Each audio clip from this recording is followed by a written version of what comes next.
Welcome to Pods with Posh and Paul, a podcast designed to inspire and challenge listeners through story, experience and insight. To face adversity, learn from suffering and discover how to embrace life with a heart filled with love and gratitude. We are so thrilled to have you journey with us and can't wait to share your stories. Join Sue O'Callaghan and Joanne Webb as we disrupt the theory that everyone has perfect lives. Hi, welcome and thanks so much for tuning in. Today is going to be an awesome episode. We are covering a topic that unfortunately affects so many people, the big C. Our guest is currently facing adversity and suffering head on in her own unique and beautiful way. Earlier this year, aged just 37, she was diagnosed with bowel cancer, which by then had already spread to her liver. Here to tell her story and to give us some insight into her journey is my beloved, amazing and wonderful sister, Gill Webb. Gill, it's so exciting to have you with us today. Welcome on board. Thank you. And you have the most incredible story. I have to say, reading it, I am really inspired and very excited by your testimony and what we're going to pass on to listeners today. So can you just tell us a little bit about it, Gill? Well, I guess my story involves something that I thought I'd never have to talk about. But I was diagnosed with cancer on the 12th of February, which is around 18 weeks to go now, and counting. And that brought a huge change to my life, as you can imagine. So I've since had my colon removed along with the tumour, and I'm now on my 7th round of chemotherapy. And I will face into some further scans over the next 2 to 3 weeks, with a follow-up oncologist appointment to talk about the next steps to my recovery plan.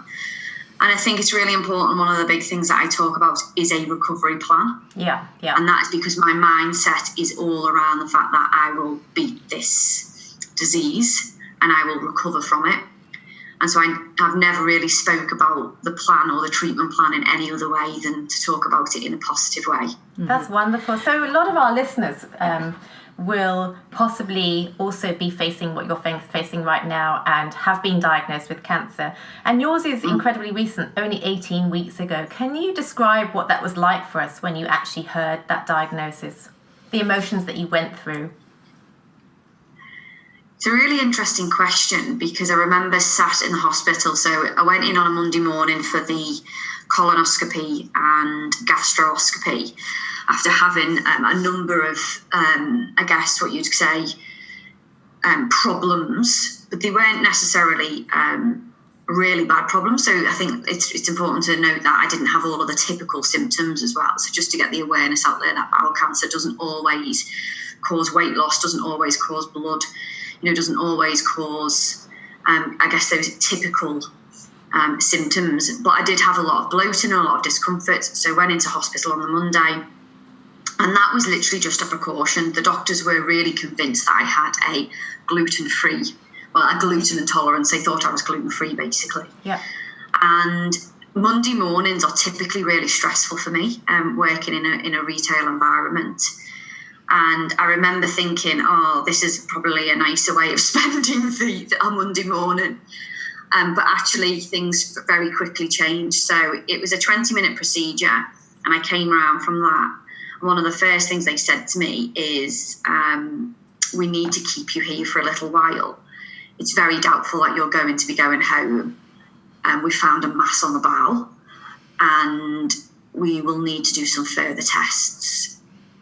So obviously when you hear the word mass, and to be honest, the doctor was very honest at that point and said, this could be cancer, but it could also be a number of other things. So let's not speculate until we do kind of further tests. And to be honest, the health system here was extremely proficient. They got me into scans very, very quickly, and that followed up with a number of MRI scans and CT scans. And by Tuesday afternoon, which was the 12th of February, they fully confirmed the diagnosis, and the diagnosis that it was bowel cancer and that it also spread to the liver. And I remember being sat on the hospital bed with the surgeon who had actually performed the colonoscopy and feeling very calm. And I suppose some people will think that's an unusual reaction, to the point where even the nurse and the doctor said, "You are taking this news very well." And the nurse was like, "Oh, she's just shocked. She's just shocked. She's really just in shock." And I said to them, "No, I'm not in shock. I'd already accepted the fact that it was cancer in my head. And now I just need to talk to you about the treatment plan." I said, "I am not bothered in terms of understanding more about the cancer at this stage. I need us to actually now focus on the positive element of it and how I recover from this nasty disease." And yeah, that's probably a surprise to some people, because I guess everybody deals with life-changing moments like that in different ways. But I was very calm, and I guess my response to that is, straight away I moved into a positive mindset about how this could be fixed. Don't get me wrong, there's been tears that have come since then. But I would say, out of, if I talk about it in percentages, I probably cry around 5% of the time and have some level of negative thoughts around 5% of the time. But ultimately, my focus has all been around the positive, and how I can take this really bad situation and make it into something that is going to change my life forever. Interestingly, one of the big things that I would say, instantaneously, and it's within seconds, that when you have a cancer diagnosis, that I believe you can prioritise things more clearly. Mm-hmm. Because basically that diagnosis immediately made me realise that there's certain things in life that really aren't as important as I thought they were, such as the Chanel handbag that I've got and how important that is to my life, the car I drive, how I look. And straight away, all I could think about was, I need to speak to family, I need to speak to friends. I was so appreciative that I had my partner next to me, who was clearly also impacted by the news. And everything became really clear to me that the most important thing was social connection. Mm-hmm. Absolutely. Because at the end of the day, all that we are here for is love and connection. And obviously you're my sister, so I know your personal story. So I can sit here knowing all of this stuff. But you're obviously, before you got your diagnosis, you were a workaholic, working crazy 16-hour days, and you've always had amazing friends and, of course, an amazing family. But it really has made you reprioritise stuff, hasn't it? Absolutely. I was a workaholic. I used to work anywhere between 50 and 70 hours a week, probably more on the 70 side. I definitely didn't prioritise my health. So I very often used to say the words, "I haven't got time to go to the doctors. I haven't got time to go to yoga. I haven't got time to exercise." I think in more recent times, I prioritised my exercise, absolutely. So I'd got a better grip of that, realising how important, I guess, physical health was to my mental health. Mm-hmm. But I definitely hadn't got a grip of anything other than, I guess, work and exercise were the two things that I prioritised. To the point as well where it was actually quite difficult to speak to people, friends and family in the UK, because I was working consistently rather than having the time to FaceTime them or make the effort for that phone call. And yeah, a cancer diagnosis put all of that into perspective very clearly. And I very quickly realised that I can work all the hours God sent. And don't get me wrong, to some extent it has served me very well in terms of my career progression. But ultimately, on my gravestone, they're not going to say, "Well done to Gill for delivering, X profit for the business and returning a great investment for that business." Ultimately, what people are going to say is, Gill was really energetic and motivational and loyal, and we loved having her as a friend. And they'll talk about those characteristics. So they won't talk about what you delivered in work, and they certainly won't talk about what you look like either. Yeah. And you realise that the pressure you put on yourself in life to look good, to achieve more, to earn more money, to drive better cars, to have better clothes, to have designer handbags. All of that is irrelevant. And that's not to say we shouldn't strive for more in life. We absolutely should. And as long as we are physically and mentally caring for ourselves along the way. But you've just got to realise that ultimately is not what's making you happy. And very quickly I just realised that the happiness is coming from me actually having a level of confidence with myself and accepting who I am. But more importantly as well, it's enhanced by all of those people around me, such as family and friends who continuously enhance that, that happiness over time. Gosh, it's fascinating because I was listening to a talk a couple of days ago at a chat talking about the difference between being completely authentic in our lives and living in the moment, living in what the universe has got to give us, or living in what he called the power, performance, possession culture. And he said when you live completely in the power, performance, possession culture, sometimes we're triggered out of it by some major life catastrophe or incident, adversity or conflict, which obviously happens to us all in various stages, whether it's suffering, whether it's loss of a job, whatever. But my question to you is, you're quite young, aren't you? I mean, in my naivety, I would assume a bowel cancer diagnosis would come to more people in their 50s, but you're in your 30s, I think, aren't you? So you're incredibly young. So my question to you is, in the midst of that, how did your friends react?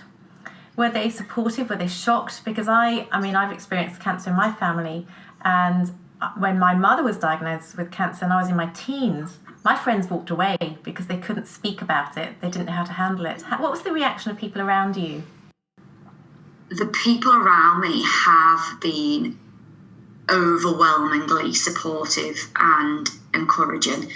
And I think the most interesting thing for me is it's taken this for people to reach out to me and really talk to me about the impact I've made on their lives. Wow. And it's been really heartwarming. It's incredibly liberating.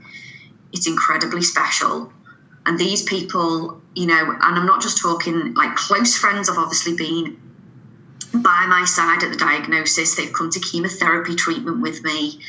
My partner's been with me through and through. Jo, my sister, came over and, supported me through the operation and everything after that. Those kind of things are extremely special. But what was even more surprising was that people who I hadn't necessarily talked to in the last, I'd say I'd go back as far as 25 years, 10 years, 5 years, it was different by the person, reached out to me, whether that was through social media, email. I'd got texts off, I'd got my number off. I'd really made an effort to find my number off other people, and told me what impact I'd made on their lives. Every single person not only said, I've heard about your news, I'm ultimately really shocked and devastated for you, but at that point, they would all then say things like, however, knowing you are going to kill the crap out of cancer. You're going to fight this like you've never fought anything before. You are, the days I worked with you, you were always energetic, determined, motivated, resilient. People would use these words to describe me.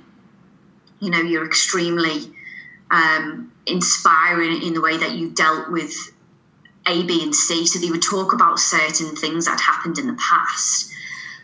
And I was really shocked because it shocked me that so many people reached out, for starters, and it shocked me that so many people said some really beautiful things about me. I think, during my, early 30s to now, I've kind of started to get to this point where I think I'm in a good place of understanding who I am and the values that I have and what I stand for, and have a level of confidence in myself, on a day-to-day basis. But this truly put a stamp on what I do stand for, because people were reiterating those values to me that are really important. Even things like justice and fairness are really important to me. Fun, adventure, energy, motivation.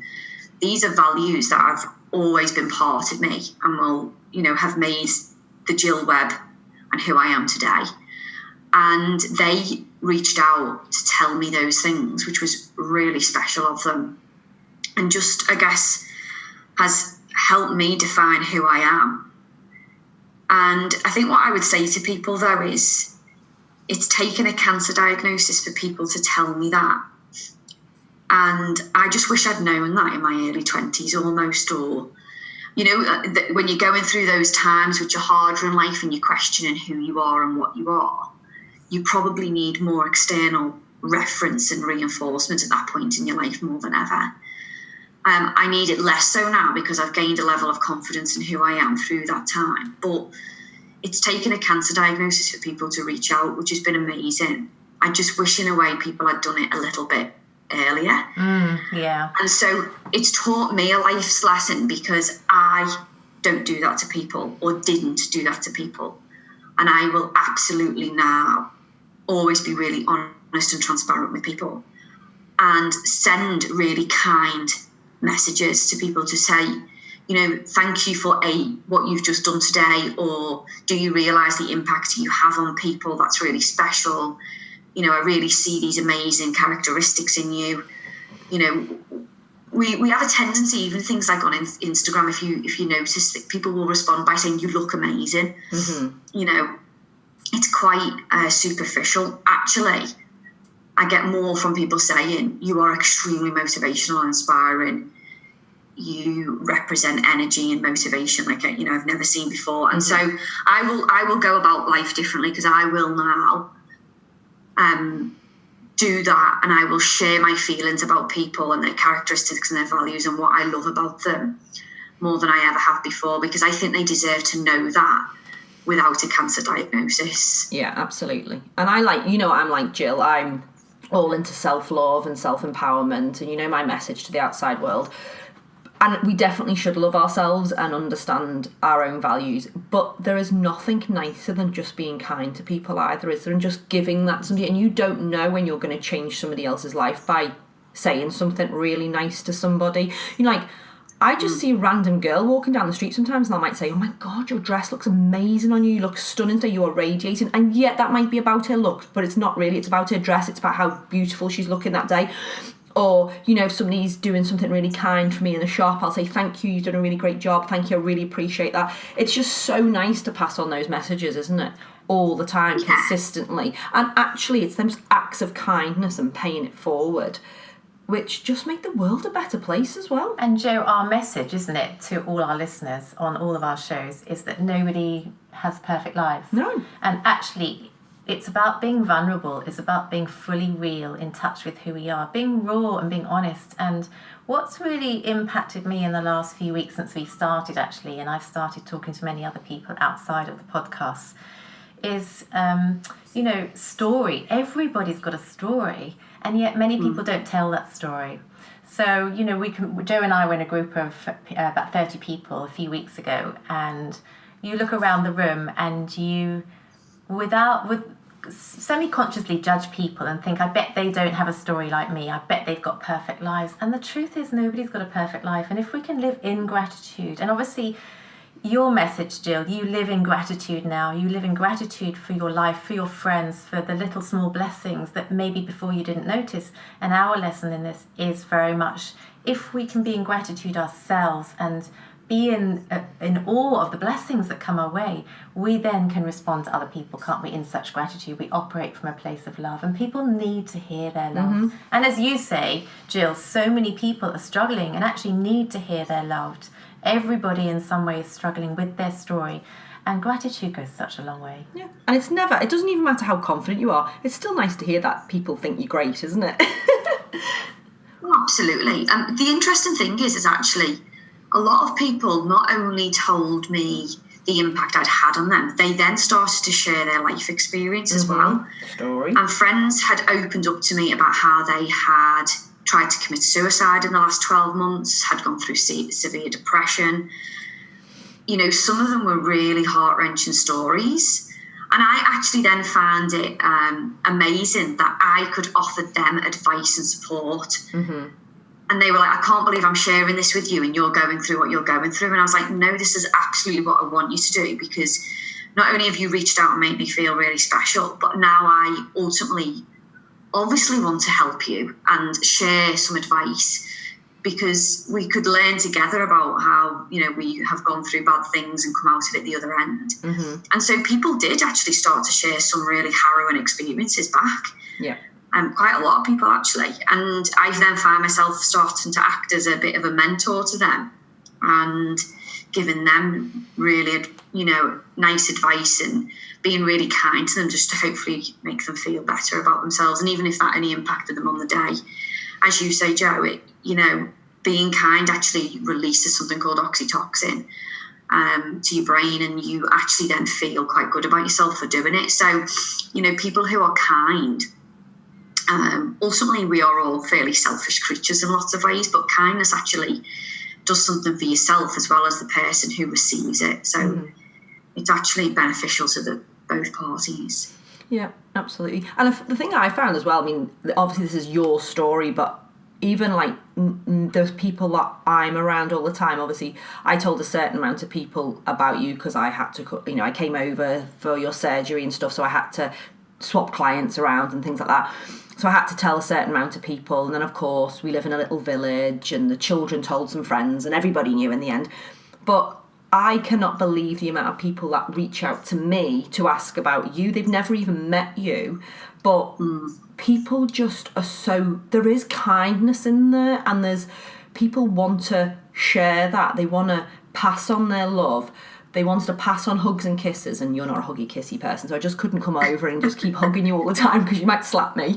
But everybody just wanted to do that, and it just, even to me, I mean, obviously you had that outpouring of people just getting in touch with you, but even I had it here. It was just incredible. It was just amazing. I just think human nature, you know, people can be quite negative about the world, you know, oh, you know, this keeps happening, that keeps happening, glass half empty, people aren't very kind, but actually there's so much loving and human kindness out there, it's untrue. And I think the more you give, the more you get back. It's as simple as that. Absolutely.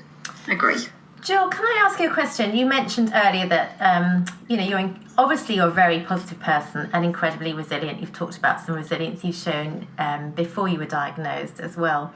We're not all as resilient as you. We're not all as positive to you. So what would you say to viewers? Because before you came on the show, you said that you truly believe a positive mindset and healthy living creates the power for your body to heal. I love that. So what do you think, when you have those negative thoughts come into your head, how do you deal with them? Very good question. I accept them and then allow them to wash away. And it's as simple as that. Because your mind is half positive and half negative. That's how we're built. And so negative thoughts are natural. And as a hugely positive person, I actually used to give myself a hard time over the negative thoughts. And now I've learned to accept them. And I have to then just let them go. Because if they don't, and if I don't, I start to feel a level of anxiety. Yeah. And I can feel that physically, as in my heart beats faster, my breath shortens, you know, almost to the point where you could get yourself into an anxiety attack. And so it's really important to recognise those physiological changes as well and actively do something about them. So for me, I may well actually stick a pair of headphones in and meditate for 10 minutes because I need to then try and move my mind onto something else. And the mind is so, so powerful. So you have to accept the fact that potentially you're not going to be able to talk yourself out of some of those thoughts at that point in time. And therefore you have to distract the mind and focus on something else. But ultimately my message would be, the fact is it's okay to be negative. Yeah. As long as they don't overcome your whole life. You have to learn to accept the negativity and allow it to go, and allow it to go very quickly. Because my view is that my body needs to be in a really, really calm state for it to heal. And I truly believe there's lots of research that shows the importance of things like exercise and meditation that not only helps the recovery through cancer and the cure of it, but helps the side effects as you're going through things like chemotherapy. And I have had very limited side effects to my chemotherapy. I've had to deal with a level of exhaustion, some ulcers in my mouth, and sometimes some slight fluish symptoms. But I've continued to exercise throughout chemotherapy. I've continued to focus on my mental state, whether that be talking to a psychologist, openly talking to friends and family, meditating. And I'm not great at meditating, so I'm not going to profess to somebody to start doing it for hours on end, but 10 minutes here and there. And sometimes if I wake up in the middle of the night, headphones in, 10 minutes, I can then start to think about sleep again. And so it's just putting some small things into your lifestyle to help you get through a time that is actually quite tough. It's not nice going to a hospital every 2 weeks knowing to sit there and have a toxic, thing pumped through your body. But my mindset was like, this thing is not going to make me ill, as in the chemotherapy, and it hasn't. I've had very little side effects, and I truly believe my positive mindset and my approach to exercise and to somewhat a very healthy diet, with a little bit of chocolate thrown in, has ultimately led to allowing me to be in a relaxed state. And I believe that will be what makes my body heal. Absolutely. And allows my body to heal.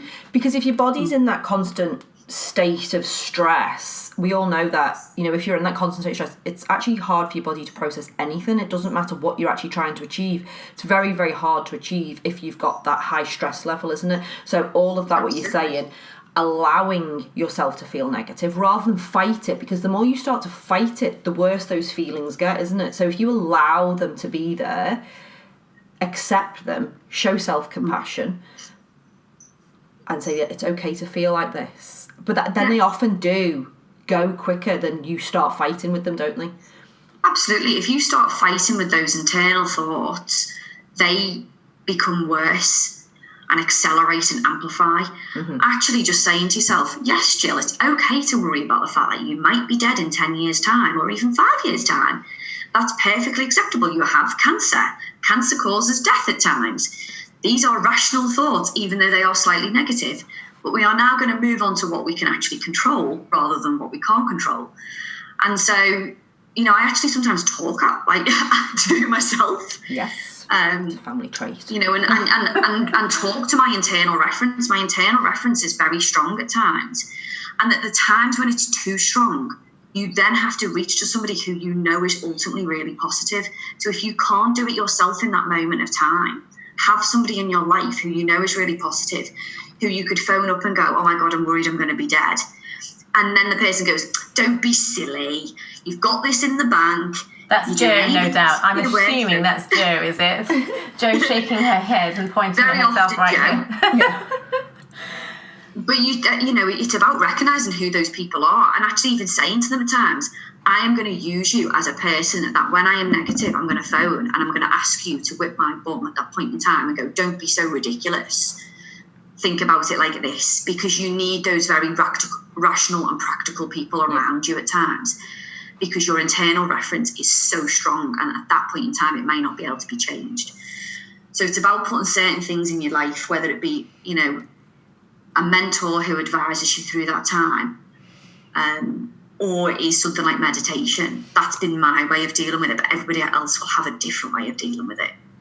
And Gill, you're in Australia, aren't you? Can I ask you how the hospital has responded, and do they put in place psychological support for you, counselling for you? Do you think that's important for you or for people that are being diagnosed? What is the system like in Australia? The healthcare here has been highly impressive.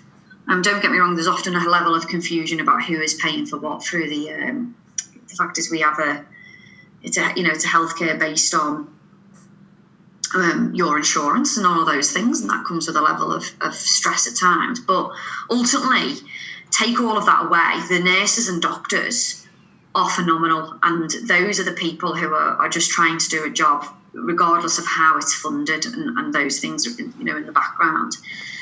They are extremely personal, so they remember your personal situation. They talk to you on a very personal level.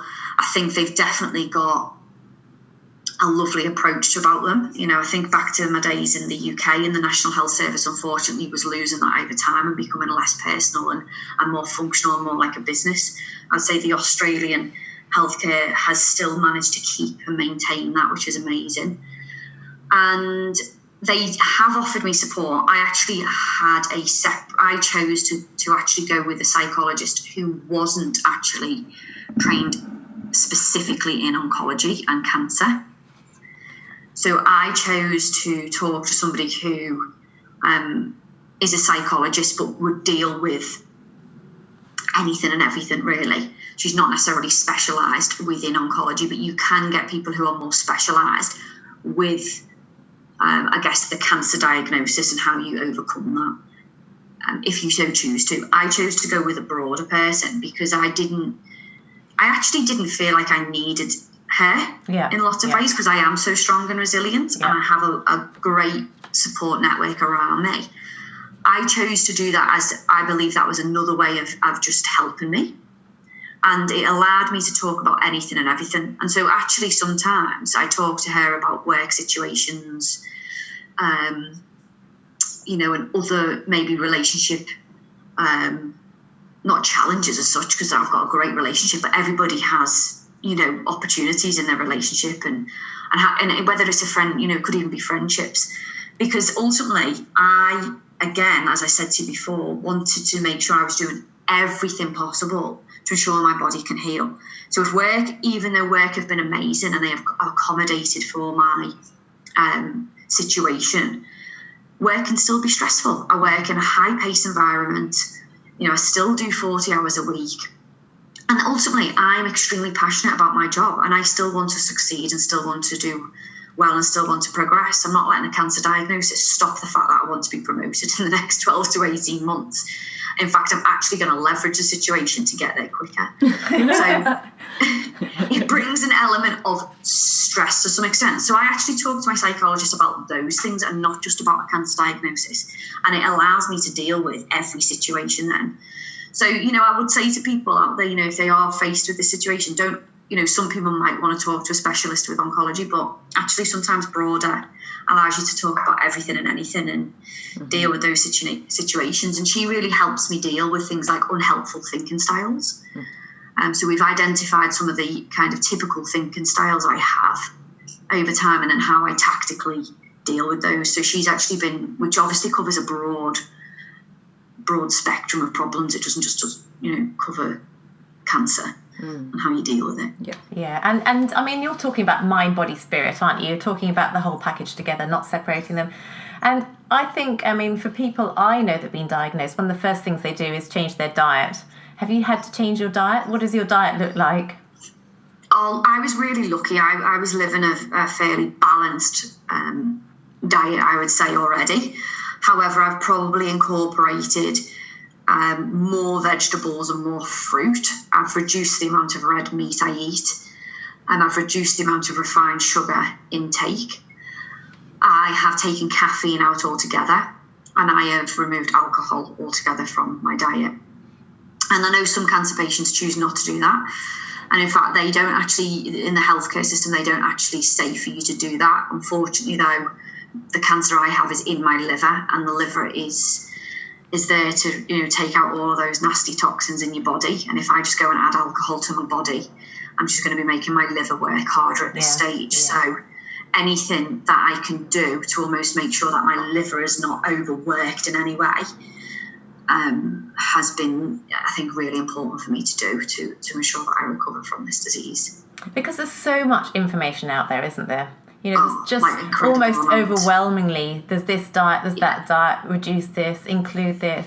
Did you find that overwhelming, or did you just not go there? I just didn't go there. I just think your life should just be about balance. If you're eating a lot of protein and you're getting a lot of your carbohydrates from things like veg, so, you know, I still will eat things like rice and pasta. I just have small portions of those and make sure that the meat and the veg is the bigger portion of the plate size.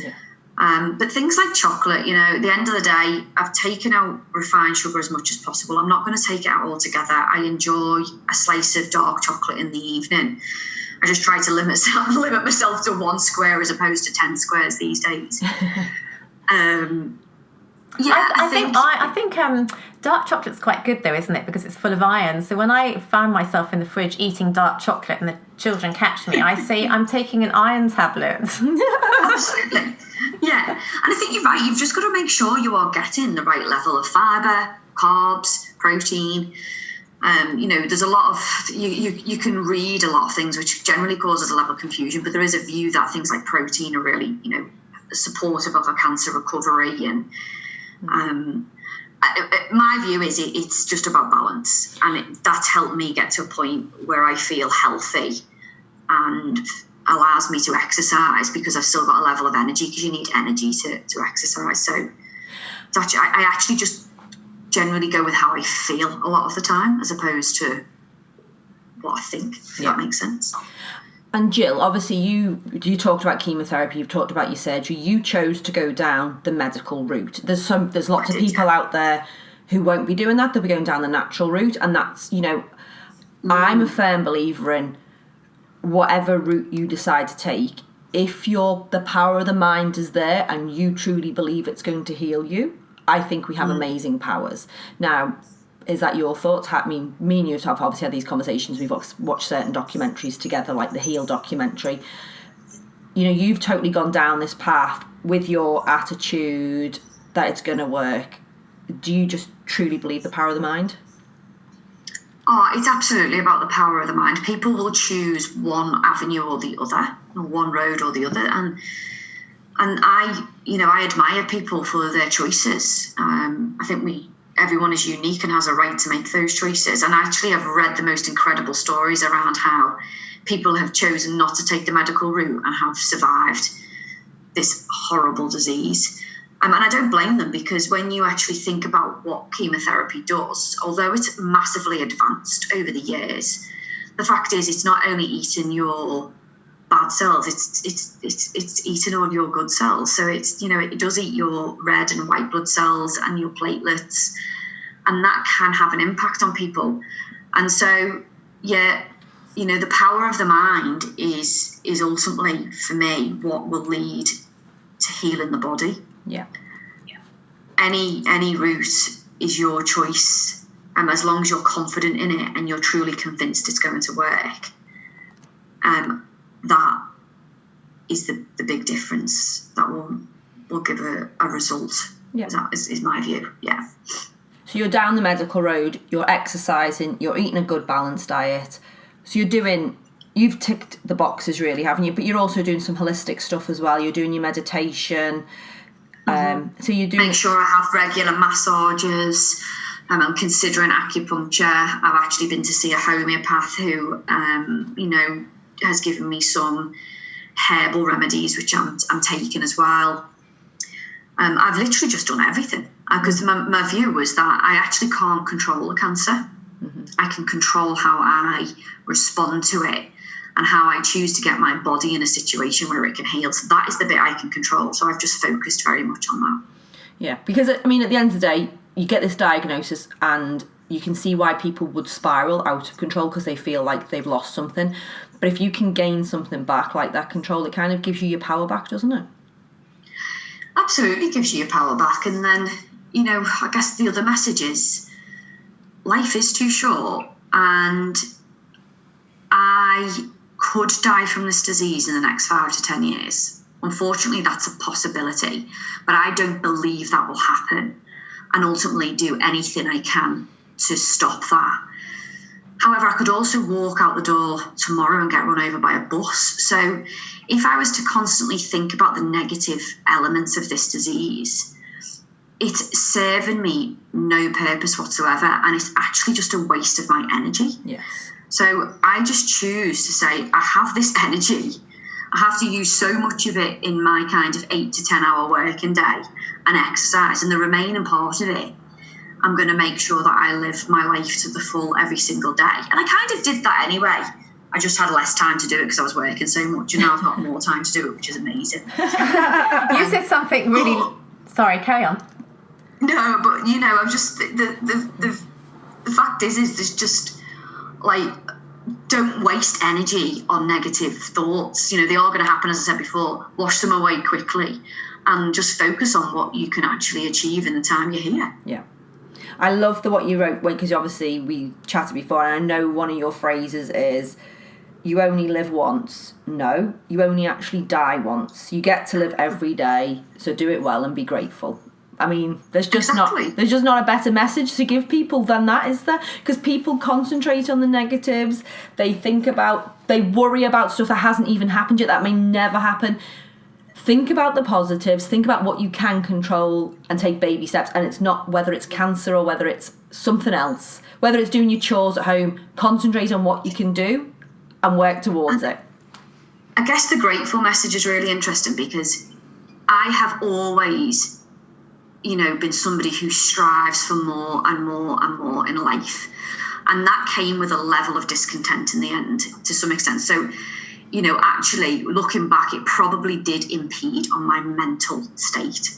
As much as I thought it wasn't, and I had some level of control over it, it did, because I was never content. Now, as I said to you before, there's no harm in striving for more, as long as it doesn't impede on your medical and physical health. And people will always want more, and that doesn't make you then get there and you think, for instance, I want a promotion. Once I get there, will I be happy? I'll probably be happy for like 6 months and then go, now I'm thinking about the next promotion. And that can be fine. But what this has taught me is to actually just be grateful for what I have. And it was really interesting, but somebody said to me in work not long ago, it will take an intervention for you to get to the next step. And he said it would be taking intervention in your life. And he goes, it'll come before you actually realise it. He says, because you're ready to be promoted to some extent, but you almost just need something big that's going to happen that will take you to the next level. Interestingly, there was something that actually happened in work that was really quite stressful, and how I responded to it taught me some life lessons. But obviously then, very recently, I've had this cancer diagnosis, and I can't tell you how different I am already as a leader in a business. So I, used to run a team of 11 people. Temporarily, I'm not doing that at the moment. They've removed that stress from me to allow me to just focus on my health and give me more project work, which allows me to come and go.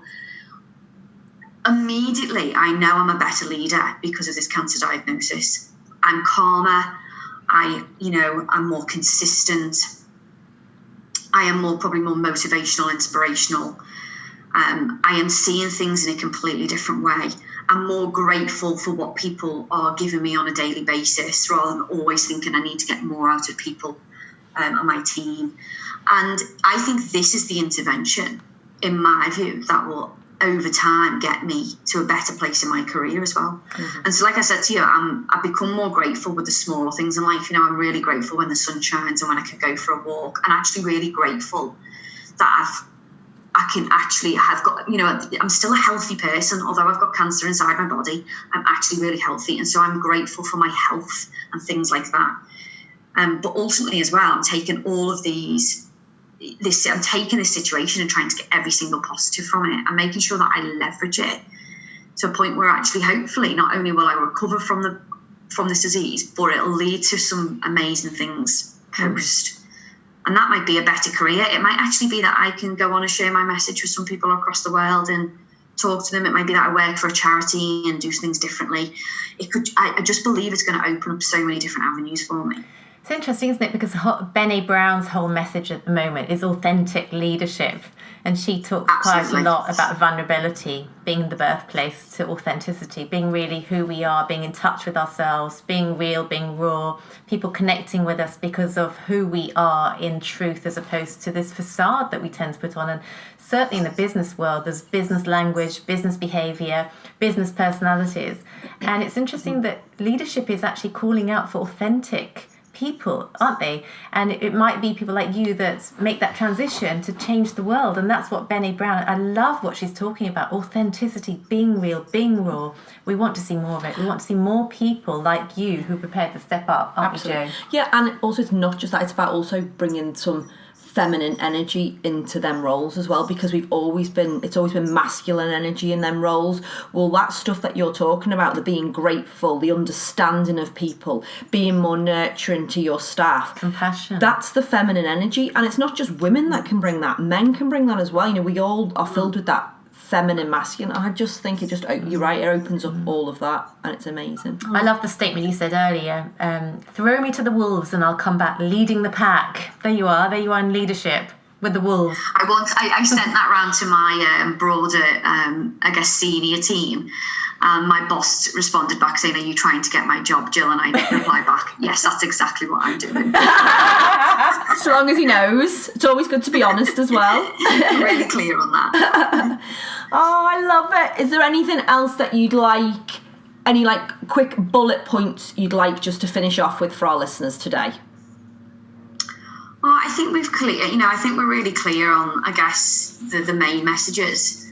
Probably the one I haven't touched on as much as what I would have liked is probably the vulnerability piece. And so, as I said we have talked about it, but just to be really clear, resilience is not just about being tough. It's actually about showing vulnerability. And that was a big learning for me, because I was a hard-faced, unemotional, and I'm not saying I didn't have the authentic leadership. I absolutely did. I do wear my heart on my sleeve in lots of ways, but vulnerability is really important for other people to see, because I think it shows that you're human, and it makes it more acceptable in every situation. And as you mentioned, especially the workplace, we need to be more open than ever that vulnerability is okay to show. People have real mental health challenges, and a lot of people don't feel like they can share that in a workplace, especially such as a retail environment, which is very fast-paced and hard-nosed.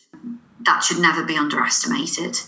And yeah, as I said to you guys before, happiness does come from within. We manifest it, we attract it. I think just everyone to realise that happiness comes from you, and other people will enhance it along the way, but ultimately you'll find happiness in yourself. Absolutely. So good luck to everybody to go and do that. Ah, lovely. We love it. Gill, you are so inspiring, and I mean, it's just so wonderful to sit here today and listen to your incredible story, to see your positive energy. I can feel it coming through the screen, that incredible energy that you have in resilience and dynamic energy. So thank you so much. I know our listeners are going to benefit so much from listening to you, whether they've actually had a diagnosis themselves, whether they haven't, the lessons we can learn about gratitude and actually being in the moment. And just, I love the bit about being grateful for people, your friends, saying what they mean to you, thanking them, value what you've got in your life, value your friends. Just be open and honest and kind. I think that's just a great message to give, regardless of what's happening and who you're giving it to. Just always be open, honest and kind, and have a grateful heart. One of my bosses always says, just be a really good human being, and I think that's a great message. Yeah. Lovely. Well, I love you, Gilly, and you are a very great human. Love you. Thank you so much. And yeah, you love her now as well, don't you? Yes, but you have that wonderful sister relationship, which is extraordinary. Aren't you lucky? Yeah. I've got 2 sisters, so I love my sisters dearly. Yeah. Anyway, we love you, Gilly. Thank you, listeners, and we will see you next time. Bye. Bye. Thanks so much for being with us today. For us to inspire others to live their magnificently imperfect life, please subscribe and leave us a 5-star review on iTunes or on your podcast app. You can also follow us on Instagram and Facebook at Pods with Posh and Pool. We can't wait for you to join us on our next episode. Love, light and peace.